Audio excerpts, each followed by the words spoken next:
Bapa, kami mengucap syukur untuk malam hari ini. Tuhan memberkati kami, dan kami menyerahkan, mempersembahkan doa malam kami saat ini.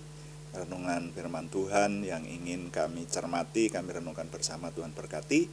Dan juga ketika kami terus memuji Tuhan dan melayani Tuhan dengan doa, semuanya menjadikan nama Tuhan dimuliakan dan kami diberkati. Dalam nama Tuhan Yesus Kristus kami berdoa. Haleluya, amin. Selamat malam Bapak Ibu Saudara sekalian yang sudah bersama dengan kami di sini dalam doa malam hari ini. Doa malam melalui online ini diadakan secara iman Kristiani dengan dasar keyakinan kepada Tuhan Yesus Kristus, Yeshua HaMasyiah, Juru Selamat dunia, Imam Besar Agung kami. Dan firman Tuhan yang didokumentasikan dalam kitab suci Perjanjian Lama serta Perjanjian Baru menjadi pegangan kami, menjadi pegangan kita sekalian. Saudara, doa malam juga ditujukan untuk menjawab pertanyaan. Karena itu jika ada pertanyaan rohani silahkan dikirimkan kepada kami. Nanti akan kami coba jawab untuk menjadi tema-tema dalam doa malam kita. Dan juga doa malam seringkali ditujukan juga untuk mencermati keadaan zaman, ya, supaya hidup kita tetap terjaga dalam kebenaran Tuhan. Nah, untuk sore ini kami masih ingin melanjutkan menjawab pertanyaan dari Bapak Benyamin Joko Susanto di Jakarta. Ya. Yang menanyakan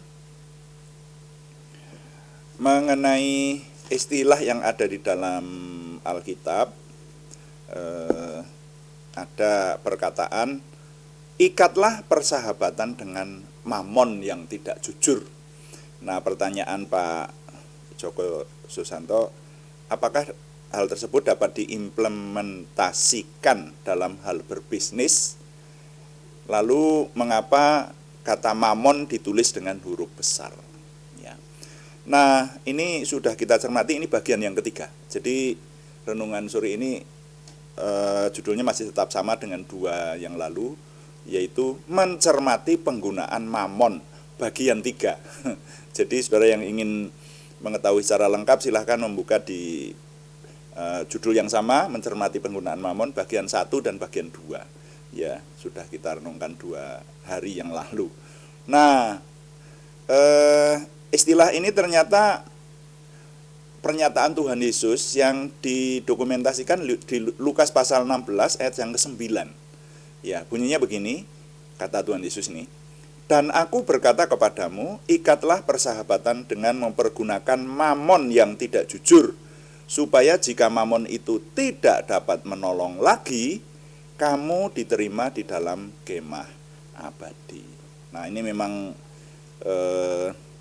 bagi beberapa orang bisa membingungkan ini. Ya, ini maksudnya bagaimana seperti itu. Dan kita sudah merenungkannya ya. Yang bagian pertama dulu kita renungkan arti kata mamon. Mamon ternyata berasal dari bahasa Aram mamona, artinya harta, keuntungan, atau uang. Jadi ikatlah persahabatan dengan uang yang tidak jujur. Itu pernyataan Tuhan Yesus. Supaya jika keuanganmu itu tidak dapat menolong lagi, kamu diterima di dalam kemah abadi. Nah, ini maksudnya bagaimana? Lalu sudah kita cermati arti ayat itu, saudara-saudara. Kemarin kita cermati bahwa ada yang mengartikan beberapa ya. Artinya ada yang mengartikan mencari persahabatan sebanyak-banyaknya di dunia ini, mencari sahabat dengan menggunakan keuangan kita. Kemudian ada yang mengartikan bahkan uang bisa untuk menyuap kalau perlu, untuk kepentingan kerohanian. Nah, mungkin ini yang mendasari munculnya pertanyaan, kalau diterapkan dalam segi berbisnis apa boleh menyuap? Gitu. Mungkin ini ya, ini pertimbangan ini. Nah,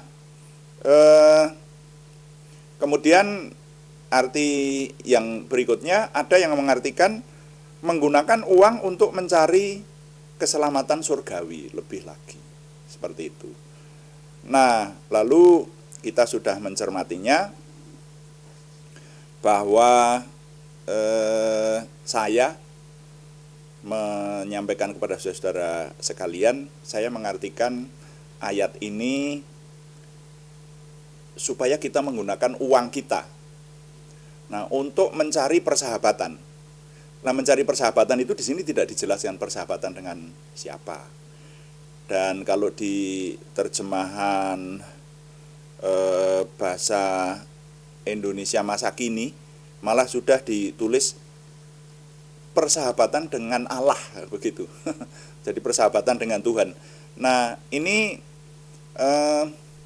jadi tergantung dari yang menerjemahkan kalau begitu, ya. Ini sudah diwarnai dengan tafsiran, ya. Karena di situ sebenarnya tidak ada kata Allah, tidak ada kata Tuhan, ya. Tapi begitulah, karena terjemahan itu dimaksudkan sebagai ayat itu supaya mudah dimengerti oleh bahasa yang menggunakan bahasa di mana diterjemahkan itu. Makanya penerjemahan itu kadang-kadang ada yang membingungkan. Contohnya pada zaman dulu, zaman Alkitab ditulis, itu jam itu dihitung mulai matahari terbit, itu jam 1. Jam 1-nya malah jam 6 pagi sekarang. Makanya kalau tengah hari itu jam 6 siang hari. Nah, terus kalau diterjemahkan dalam bahasa Indonesia bagaimana? Diterjemahkan jam 12 siang gitu. Ya, jadi dicocokkan dengan keadaan di sini. Seperti itu, kesulitan menerjemahkan itu. Jadi kalau untuk saya sendiri, saya maklum kalau ada penerjemahan yang agak berbeda dan diwarnai dengan tafsiran, itu bisa saja. Nah, tapi sekali lagi saya mengartikan ayat itu adalah bahwa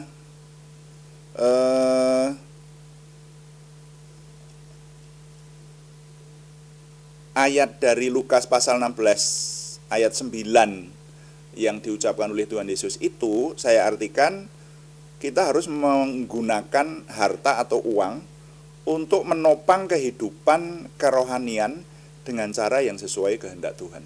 Nah, itu saya mengartikan kemarin di sana begitu. Makanya kalau untuk suap tidak ikut saya. Karena nanti faktanya ada firman Tuhan yang melarang suap. Nanti akan bertentangan dengan itu gitu loh. Nah, kalau pertanyaan ini dimaksudkan kadang-kadang kita dengar untuk kepentingan kerohanian orang menyuap, lalu dasar ayatnya Lukas pasal 16 ayat 9 ini. Nah, lalu ini kalau untuk bisnis, untuk menyuap boleh enggak? Pertanyaannya enggak boleh, jawabannya enggak boleh maksud saya, seperti itu. Nah, jadi saudara sekalian, dengan demikian maka saya sekarang ingin menjawab pertanyaan dari Pak Joko, ya. Apakah dapat diimplementasikan dalam hal berbisnis? Jawaban saya, saudara, ya. Ini maksud dari ucapan Tuhan Yesus ini, karena kita artikan harus kita mempergunakan harta atau uang itu untuk menopang kehidupan kerohanian dengan cara yang sesuai kehendak Tuhan, maka bukan hanya berbisnis, Pak Joko, ya. Berbisnis ya. Gunakan juga untuk menopang kehidupan kerohanian kita semakin maju dalam Tuhan, seperti itu. Nah, tapi juga dalam pergaulan, dalam sisi sosial, dalam masalah-masalah keluarga, apalagi dalam ibadah dan seterusnya. Jadi dari semua segi hidup kita seharusnya rumusan atau pernyataan Tuhan Yesus ini kita taati, kita gunakan seperti itu. Jadi jelas ya jawabannya. Apakah bisa dalam hal berbisnis? Bisa. Bisa, dan bahkan bukan hanya berbisnis, tetapi segi-segi ini kita pakai, atau rumusan ini, ya, pernyataan Tuhan Yesus ini kita gunakan dalam segala segi di hidup kita. Nah, kemudian pertanyaan berikutnya, kenapa kata mamon ditulis dengan M-nya huruf besar, begitu? Nah, ini ternyata setelah saya mencermati, tergantung penterjemahnya.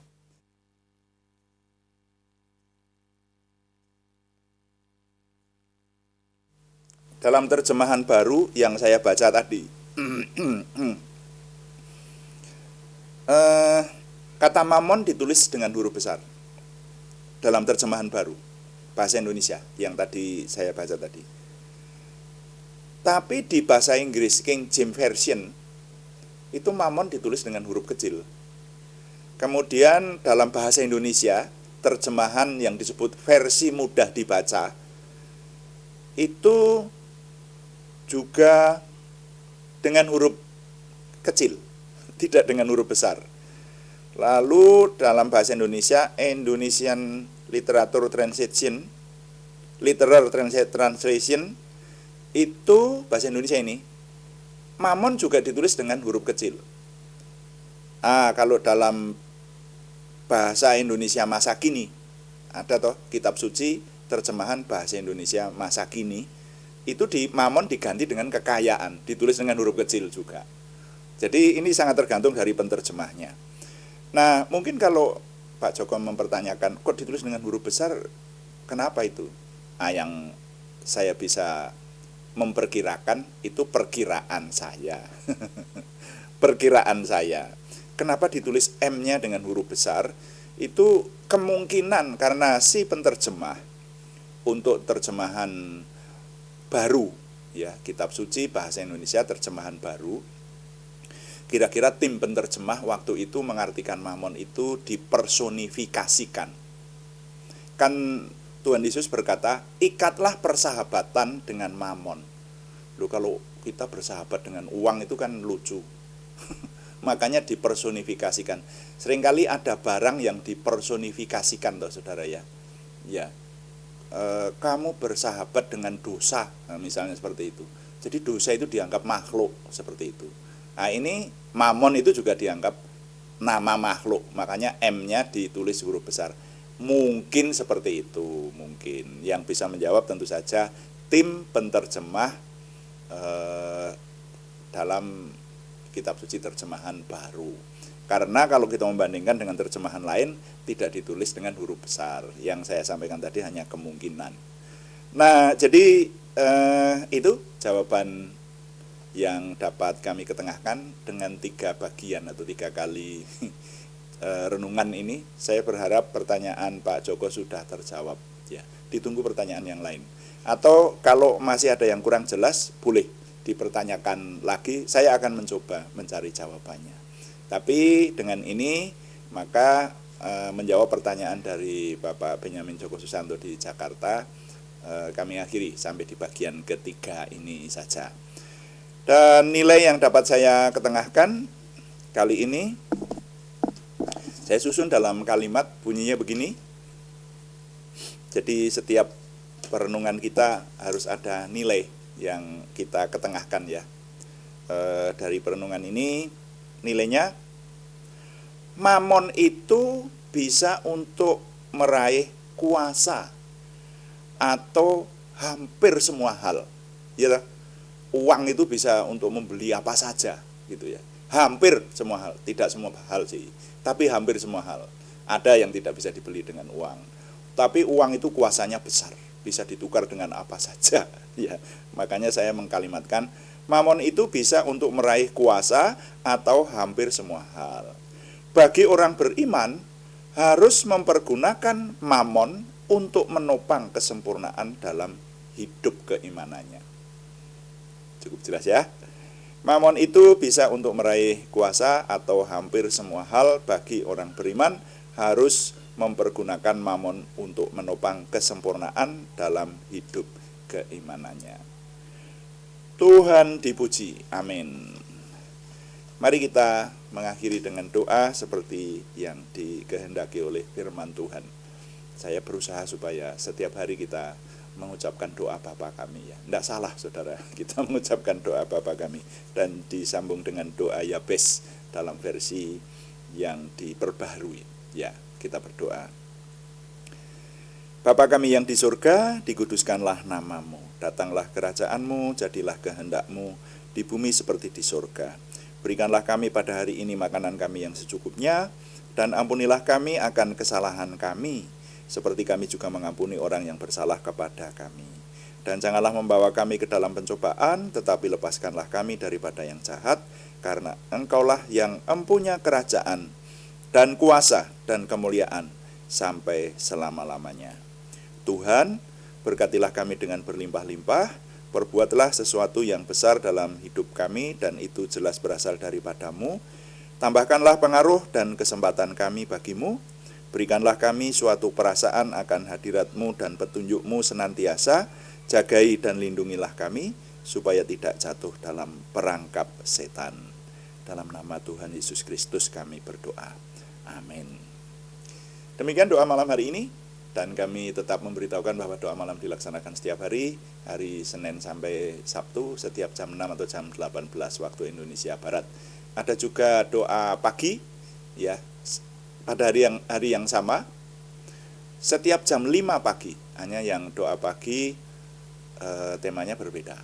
Yang doa pagi lebih panjang, lebih rinci, dan meneliti seluruh isi Alkitab, saudara-saudara. Terima kasih kepada semua yang setia mengikuti dan mendukung. Kami tetap mengharapkan dukungan Anda, setidaknya dukungan doa. Juga terima kasih yang belum memberikan subscribe, berkenan berikan subscribe, like, komen, dan share. Bagikan kepada teman-teman lain, sehingga lebih banyak lagi yang diberkati bersama dengan kita. Selamat malam, Tuhan memberkati. Amin.